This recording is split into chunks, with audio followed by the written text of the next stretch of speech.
बिस्मिल्लाहिर्रहमानिर्रहीम। अस्सलाम वालेकुम। आप उसामा गाजी यूट्यूब चैनल देख रहे हैं। वज़ीर-ए-आज़म पाकिस्तान इमरान खान चीन के दौरे पर जा रहे हैं। ये बहुत ही अहम दौरा है क्योंकि नई सफ़बंदियाँ हो रही हैं और बहुत तेज़ी से हो रही हैं।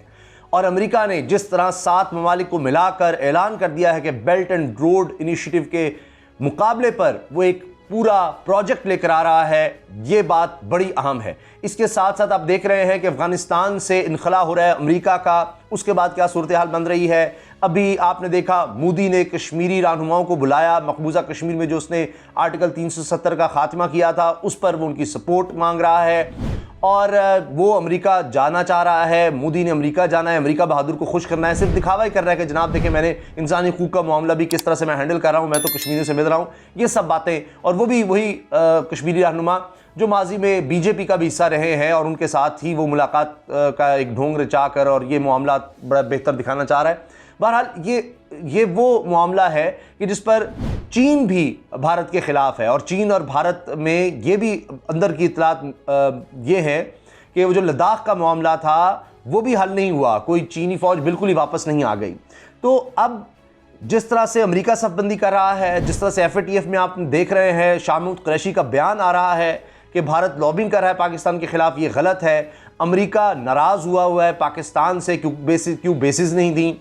ख़ुद अमेरिकी सेनेटर्स ये बात कर रहे हैं कि क्यों जो बाइडन इमरान खान से बात नहीं कर रहे, अमेरिकी सदर क्यों वज़ीर-ए-आज़म इमरान खान से बात नहीं कर रहे। पाकिस्तान की मदद के बगैर तो मामलात हल हो ही नहीं सकते अफ़गानिस्तान के। तो ये लिंडसे ग्राहम ने भी ये कहा है, सेनेटर हैं अमेरिका के बड़े हम।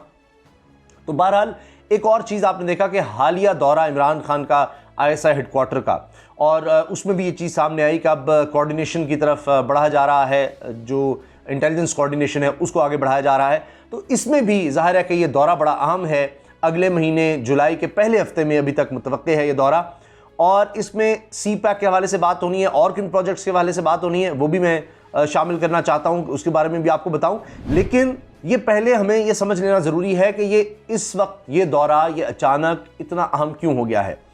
उसकी वजह यह है कि जिस तरह से अमेरिका अपने इत्तेहादियों को इकट्ठा कर रहा है, जिस तरह उसने बाकायदा 7 जो अमीर तरीन ममालिक समझे जाते हैं जो अमेरिका के इत्तेहादी हैं उनको, नेटो को इकट्ठा कर लिया और उसमें ऐलान किया है बाकायदा चीन के ख़िलाफ़, यानी कि चीन हमारे लिए रिस्क है, चीन का हमने मुकाबला करना है, चीन से ख़तरा है। ये बाकायदा स्टेटमेंट्स आ रही हैं और हर सतह पर चीन का मुकाबला करना है। उनके दिफाई तज्ज़ियाकार और उनकी वजारत दिफा तैयारी कर रही है चीन का मुकाबला करने के लिए। समंदरों में भी हर सतह पर भारत को आगे किया जा रहा है, भारत को इलाके का बदमाश बनाने की कोशिश की जा रही है।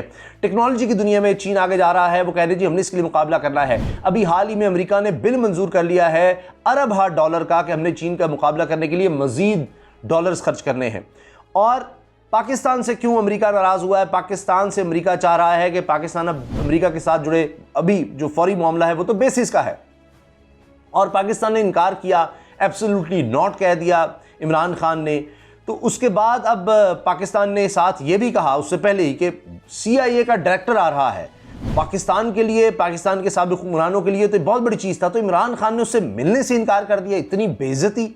और फिर कभी वॉशिंगटन पोस्ट में इमरान खान लिख रहे हैं और आर्टिकल लिखकर यानी स्कूलिंग कर रहे हैं, बता रहे हैं अमरीकियों को कि क्या करना चाहिए, अमरीकी सरकार को। अमरीका को पसंद नहीं, अमरीका तो हमेशा खुद पाकिस्तान को बताता रहा है कि तुम ये करो वो करो, डू मोर और फलां। अब पाकिस्तान का वज़ीर-ए-आज़म अमरीका को बताएगा कि ये करो, ये तुम गलत कर रहे हो, तुम 20 साल में जंग नहीं जीत सके तो तुम हमारी बेसिस लेके कैसे जीत लोगे। फिर इंटरव्यूज़ में उनके खिलाफ कि जी तुमने कश्मीरियों के लिए कुछ नहीं किया, ये मुनाफ़िकत है। तो इस तरह की बातें।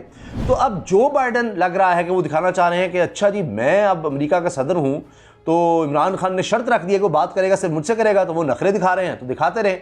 अब अमरीकी ये कह रहे हैं कि ये इतनी बड़ी गलती है जो बाइडन का इमरान खान से रब्ता ना करना कि फिर मामला कैसे हल होंगे। तो चूँकि वहाँ पर अमेरिका अपनी सफ़बंदी कर रहा है, मैंने आपको बता दिया इंडिया को साथ मिला रहा है, अभी नरेंद्र मोदी का कहा जा रहा है दौरा होने अमेरिका का, तो इसीलिए अब यहाँ पर भी सफ़बंदी उतनी ज़रूरी है। आप देखिए सऊदी अरब के वज़ीर ख़ारजा पाकिस्तान आ रहे हैं, आर्मी चीफ आज़रबाईजान गए, उसके बाद तुर्की।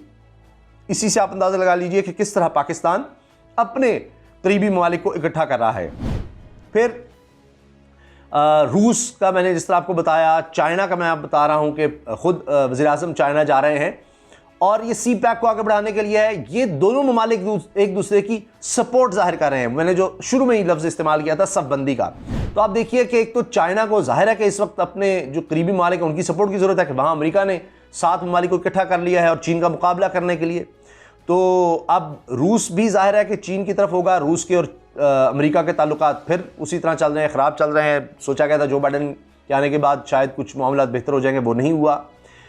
अब पाकिस्तान के भी अमेरिका उस तरह खिलाफ हो रहा है। तो अब जब इमरान खान साहब वहाँ जा रहे हैं तो एक तो चीन को सपोर्ट का इस एहसास दिलाना है कि जी हम वो ममालिक इकट्ठे हो रहे हैं, वो बेल्ट एंड रोड इनिशिएटिव के खिलाफ इकट्ठे हो रहे हैं, हम पाकिस्तान आपके साथ है, चीन के साथ है। और चीन ने भी ज़ाहिर है कि पाकिस्तान के लिए सपोर्ट का इज़हार करना है। अब उसमें क्या है कि पाकिस्तान को एक तरह से मुतबादिल की तरफ लाया जाएगा कि जी अब हम भी, आप देखिए बेल्ट एंड रोड इनिशिएटिव या सी पैक है, आप इसको छोड़ें, आप हमारे साथ आएँ, अमेरिका और उसके इत्तेहादियों के साथ आकर मिलें, हम आपको चीन से भी ज़्यादा सहूलतें दे रहे हैं, उससे भी ज़्यादा सस्ते कर्ज़े दे रहे हैं, आप इस तरफ आएँ। तो लिहाजा अब चीन को ये यकीन दिलाना है कि जी हम आपके साथ हैं, उनके प्रोजेक्ट्स अपनी जगह, हम सी पैक के साथ हैं, हम बेल्ट एंड रोड इनिशिएटिव के साथ हैं, हम इलाके में जो ममालिक का एक नया ब्लॉक बन रहा है हम उसके साथ हैं, जिसमें आप देख रहे हैं चीन, रूस, तुर्की, पाकिस्तान, ये ममालिक जिस तरह से इकट्ठे हो रहे हैं। तो हमने ये अपना ब्लॉक, इलाके का ब्लॉक बनाना है, खित्ते ने आगे बढ़ना है। तो अमेरिका तो दूर बैठा है, वो यहाँ पर अपनी गेम्स खेलता रहा है और यहाँ पर तबाही फैलाता रहा है। हाँ, यहाँ पर वो भारत को यूज़ करेगा, ये सबको पता है, उसको करने की कोशिश करेगा। और अभी आपने देख लिया लाहौर में कितना खौफनाक धमाका हुआ। तो ये सब का जिस तरह से चीज़ें आगे बढ़ रही हैं, सी पैक को नुकसान पहुँचाने के लिए काम हो रहा है, तो उसी लिए ये सब चीज़ें आगे बढ़नी है कि इमरान खान साहब का ये तारीख़ी दौरा। अब इसमें जो चीज़ें अब तक ज़राए से सामने आई हैं उसमें एक तो इसको बहुत अहमियत इसलिए दी जा रही है कि सी पैक मेन इसका फोकस होगा, उसी से सब चीज़ें जुड़ रही हैं। अब तो ज़ाहिर है इकनॉमिक डिप्लोमेसी चलती है, सिफारतकारी भी मईशत के साथ जुड़ी हुई है। तो अब जो फ़ॉरेन ऑफिस के सोर्सेज हैं वो बता रहे हैं कि वज़ीर-ए-आज़म मिलेंगे सदर शी जिनपिंग से, चाइना के सदर से, इसके साथ साथ वज़ीर-ए-आज़म से मिलेंगे, अपने हममनसब से भी मुलाकात करेंगे इमरान खान साहब, चीन के वज़ीर-ए-आज़म से मुलाकात होगी और बहुत से इश्यूज़ पर कि इंटायर स्पेक्ट्रम जो बायलैटरल रिलेशंस का है उस पर, यानी दिफा के लिहाज से, कल्चर के लिहाज से, आप देख रहे हैं सी पैक मेन है, उसी से अब ज़राअत भी जुड़ रही है, टेक्नोलॉजी भी जुड़ रही है और ये सब मामला फिर रीजन में जो कुछ हो रहा है उसके हवाले से भी ये सब बातें होंगी। मैंने अफ़गानिस्तान का आपको जिक्र किया और जिस तरह मैंने बताया जो सफबंदी अमेरिका कर रहा है अपने इत्तेहादी के साथ चीन के ख़िलाफ़, ये सब मामला भी उसमें ज़ेर बहस आएंगे। फिर ये भी बताया जा रहा है कि जी इसमें किया यह जाएगा कि इकनॉमिक इन्वेस्टमेंट और इसके अलावा स्ट्रेटेजिक टाइज जो हैं उनको मज़ीद मजबूत करने के लिए मामला तो आगे बढ़ाया जाएगा। फिर सोर्सेज ये बता रहे हैं कि चाइना की लीडरशिप जो है वो उससे ये बात की जाएगी कि चाइनीज़ इन्वेस्टमेंट जो कंपनीज़ हैं वो स्पेशल इकनॉमिक जोन्स में तेज़ी से आएँ और उनके लिए हम क्या सहूलतें दे रहे हैं ये भी इमरान खान बताएंगे कि 2021-22 का जो बजट है उसके लिए स्पेशल इकनॉमिक जोन्स और ख़ास तौर पे चीन के लिए क्या सहूलतें बनाई जा रही हैं। अभी ख़ास तौर पर कॉर्पोरेट फार्मिंग के हवाले से पंजाब के वज़ीर आला उस्मान बुज़दार ने भी ऐलान किया है कि हमने चाइनीज़ कंपनीज़ को लेकर आना है। अच्छा, इसके साथ साथ ये भी बड़ा अहम एक मौजू रहेगा कि अभी तक जो स्पेशल इकनॉमिक जोन है ख़ास तौर पर रशकई, जिसका अभी हाल ही में इमरान खान साहब ने इफ्तिताह किया, तो उसमें 12 करोड़ 80 लाख डॉलर की चाइनीज़ इन्वेस्टमेंट आ रही है और ये स्टार्ट है और इसको तेज़ी से आगे बढ़ाना है। और इसमें जो ज़्यादा यूनिट्स इंडस्ट्रियल यूनिट्स उनमें हैं गारमेंट्स, टेक्सटाइल, इसके अलावा domestic goods, electronics, electricity accessories हैं, फार्मास्यूटिकल्स हैं और इसके अलावा दीगर इंडस्ट्री है वो यहाँ सेटअप होनी है।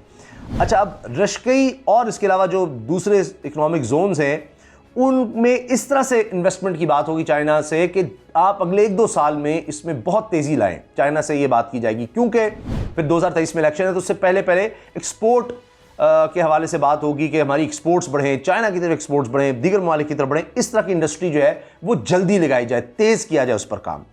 फिर जो अभी तक एक मसला बना हुआ है ML1 प्रोजेक्ट, मेन लाइन 1, ये कराची से पेशावर तक, ये जो रेलवे का प्रोजेक्ट है ये पाकिस्तान की तारीख़ का, जब से पाकिस्तान बना है, सबसे बड़ा प्रोजेक्ट है।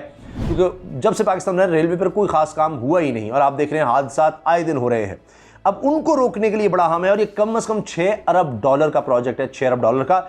अब ये रुका हुआ है क्योंकि इस पे चीज़ें तय नहीं हो पा रही, तो अब इसीलिए इमरान खान साहब भी जा रहे हैं कि इसमें एग्जिम बैंक के हवाले से बात होगी कि वो जल्द ये प्रोजेक्ट को आगे बढ़ाने के लिए इसमें कर्ज़ की सहूलत और दीगर सहूलियात दे ताकि जल्दी इस पर काम हो सके। स्ट्रेटजिक प्रोजेक्ट है, इसमें आप देखेंगे कि जो कुछ भी गवादर से इंपोर्ट एक्सपोर्ट है उसके लिए भी बड़ा अहम है कि गुड्स की ट्रांसपोर्ट भी हो सकेगी, एशिया की ट्रांसपोर्ट भी हो सकेगी, फिर आगे चाइना तक जाने के लिए और सेंट्रल एशियन स्टेट्स तक जाने के लिए ये सब बड़ा अहम है।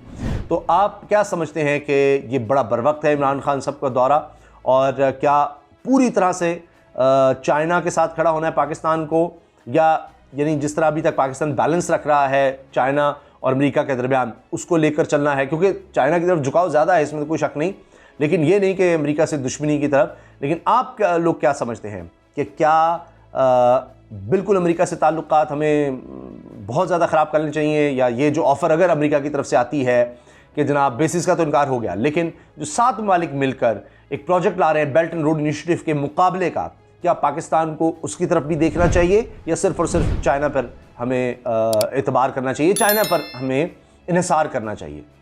कमेंट्स में अपनी राय का इज़हार ज़रूर कीजिएगा। इजाज़त दीजिए, अल्लाह हाफ़िज़।